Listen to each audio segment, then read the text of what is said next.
Tom. And I'm Vickie. And this is our story of our mess. It really is a story of going from everything to nothing.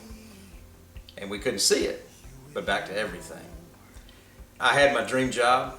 We were making all kind of money. We had all kind of stuff. We had the boat, the country club, the house, you name it. We were involved in church. I was a deacon in our church, and Vickie was involved in the children's ministry. But the more stuff we had, the more time we devoted to the stuff, the more time we spent away from God. And then the recession hit, and in July 2010, I lost my job.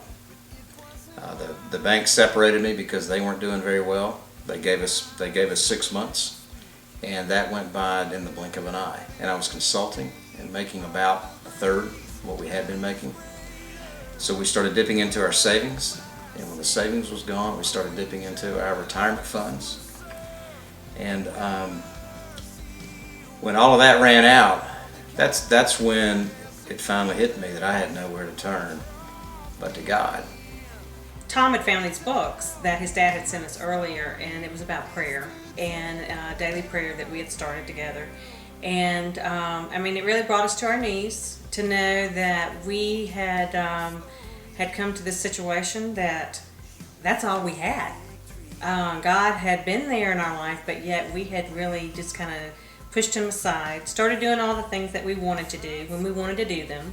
And it was really an eye-opener. It really started touching the heart of where we needed to be. So our mess was heating up. Too little income, too much debt, and no money. It had all run out. But we continue to be faithful in our prayer, and I know that I really was learning that God had his hands around this, and there was some kind of purpose for it, even though that I couldn't see it, other than I'd been a terrible steward of what he had given us.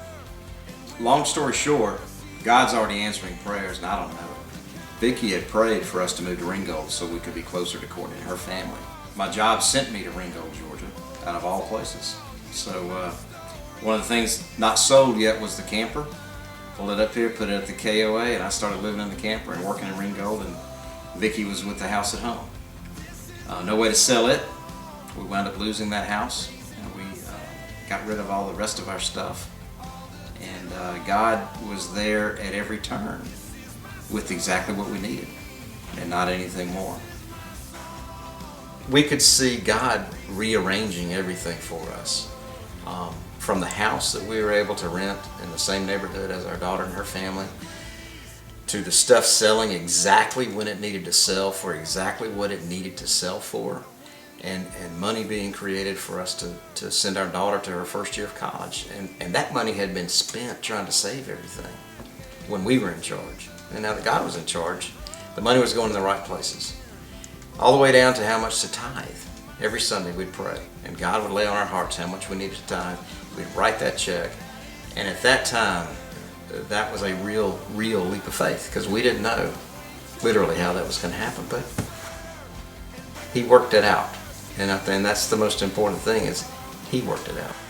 He had opened our eyes to what he was trying to show us all along.